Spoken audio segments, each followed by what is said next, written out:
All right, Buck, it's draft season, but it's also Super Bowl week. So I thought we'd combine those together. We're going to go every other pick. We're going to draft the rosters we want for the Super Bowl, not for the long term, just for this one game. And as an honorable human being, I'm going to give you the first pick. Well, I'm excited to have the first pick. And in most instances, I would always go with a quarterback, but I'm going to go with the best player on the field, and that is Aaron Donald from the LA Rams. I'm going with the disruptive pass rusher, the guy that can dominate the game from inside out. I know that he has to affect the timing of the quarterback. He has to get Tom Brady off his spot. He can do that. He also can take care of the running game. Aaron Donald, Defensive Player of the Year. I think he may be back-to-back Defensive Player of the Year by the time this video airs. I'm going him. 99. All right, you go with Aaron Donald. For me, first pick, I'm going to do – sometimes things are obvious for a reason. I'm going to go with the guy that's been in this game 100 times. I'm going to go to Tom Brady, who is Mr. Clutch, coming off of a year, and everybody talked about how they lost that game to the Philadelphia Eagles. No fault of Tom Brady. When you look at the numbers he put up, he delivered in a big way in that game. Plus, I know he's got a little support, better offensive line, better run game.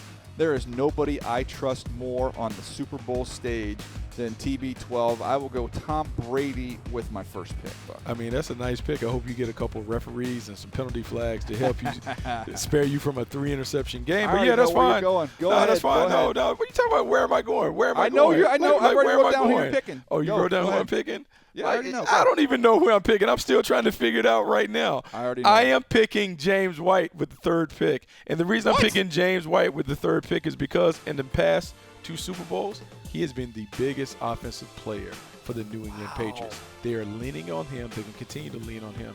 I think he surpasses what he's already done before in the Super Bowls. I think he may have 15 receptions in this game because maybe the running game isn't going. James White is an impactful player. I think he might hoist up the MVP trophy if the Patriots win. Well, I take it back. I did not know where you were going because I thought running back, I did not think it was James White. I'm going with the obvious one here. Todd Gurley's going to have a rebound game. I'm going to go Gurley. Really? With my Are we sure about that? Look, I don't think he's totally healthy, but I think 2 weeks to get healthy, he's going to be the healthiest Gurley we've seen in a while.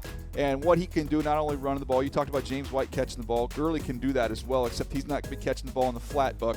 He's going to be going down the rail. He's going to have a long touchdown catch in this game. You can mark the tape.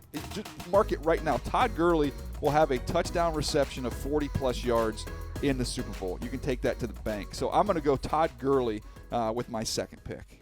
I mean, I like your second pick. I like Todd Gurley. I think Todd Gurley is the engine that makes the offense go. But the guy who's going to have to make all the plays for the Rams is the guy that I'm taking with this pick, and I'm going with Jared Goff. Jared Goff has started to prove that he is settling in very comfortably as a franchise quarterback. We saw how he was able to deliver in the NFC Championship game. He made big plays. When his best player wasn't really available or not playing well, he continued to find a way to get this offense going.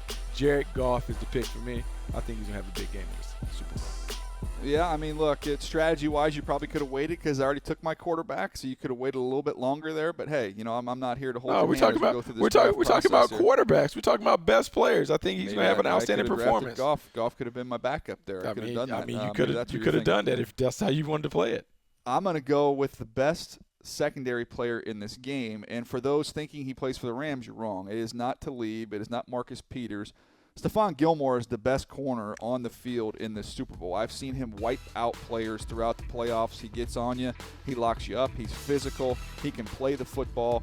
You make case the best corner in the NFL right now, the way Stephon Gilmore has played. I'm going to go with Stephon Gilmore with my next pick. I cannot believe he is still available at this point in time, and I'm loving my group right now. You cannot believe that he's still available. What do you mean? Like, where else was he going to go? Have you watched this dude? I have watched him, but where else was he going to go? Who else is he coming? He's like off the board.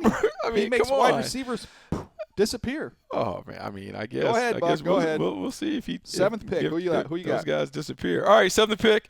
Man, this is a tough one because there's so many options on the board, and I'm so tempted to take Rob Gronkowski at this pick. And I know he's not the same Rob Gronkowski. I know he's a little older. He's not necessarily the guy that he's been. Don't talk about him if you're not going to pick him. If you're not going to pick him, I don't know. You know what, DJ? Just to pipe you down, I'm going to take Rob Gronkowski with this pick. And I'm going to take him, and I'm going to put a little asterisk by it. I'm taking Rob Gronkowski, the fourth quarter version that is going to show up. Meaning the first 3 quarters, he's going to be the blocker, but in the fourth quarter when they need him to make plays in the passing game, that is the 87 that I want to see. Rob Gronkowski is now on Team Brooks. Okay, I like that one. I'm going to go there's a lot of good options here. There is. Some linemen that I really like. Name one. You don't want a lineman. Who's going to take a lineman? You're not going to take a lineman. There's a lineman that I like. No but way. I'm just saying we're going to be a two-back set, and they're going to be two Bulldogs because I'm going to go Sony Michel with my next pick. Now I've got Gurley and Sony Michel. I'm feeling great about things. Sony Michel can do the dirty work. He is physical inside. Also has a wiggle, be able to make you miss. If you want to get him involved in the passing game, he can chip in a little bit there as well. But really, I'm drafting him for what he's going to do, pounding, especially if the Patriots have a lead in this game, 4-minute offense. Let's put the ball in the belly of Sony Michel and let him salt the game away. Well, that's cool because I like that choice at running back. I believe that might be the best running back on your team because on my team, I'm taking the best running back that's on the Rams, and that's C.J. Anderson. C.J. Anderson has been the guy that has been really getting it done for them. He's kind of been the catalyst of their smash-mouth attack. And when you look at what he's been able to do in the postseason, he's only just spitting out 100-yard games like an ATM machine. And even though he didn't go over 100 in the New Orleans Saints game, he was the guy that Sean McVay leaned on in the clutch. Maybe, just maybe, Sean McVay knows something that you and I don't know, that maybe C.J. Anderson is the bell cow that they're leaning on instead of Todd Gurley. I'm going with Fatback, number 35, Team Brooks. Welcome. All right, look, I want this on the record. Andrew Whitworth I love to take him right here because why not take him? You got to pick. You're on the clock. The way he played against the Saints was awesome. Man. He was dominant. He was dominant against the Cowboys. How long is this preamble? He's played well. Take a pick. The fact we haven't taken any linemen. We haven't taken linemen. So I took a lineman. I took a defensive lineman. No, I'm talking about offensive linemen. No offensive linemen have gone. So there would still be plenty of good offensive linemen left and available. So I'm not going to take Whitworth. I want to tip the cap to him. Let him know I appreciate his game. Wow. My pick, I'm going to go Super Bowl. This guy might catch 15 balls in this game. We've seen him completely take over games. Sure, he might struggle against press. That's no big deal because the Patriots are going to put him in motion so he doesn't have to deal with press. I'm going to go Julian Edelman. Julian Edelman for what he's done in big games, miraculous catches. Go back and watch that Super Bowl against the Atlanta Falcons if you want to see one of the best catches in Super Bowl history. I'm feeling great. With the 10th pick, I get Julian Edelman. Are you kidding me? I love it. That's it. I mean, that's our top 10 right there. I like my squad. Bucky likes his squad. Let us know what you think.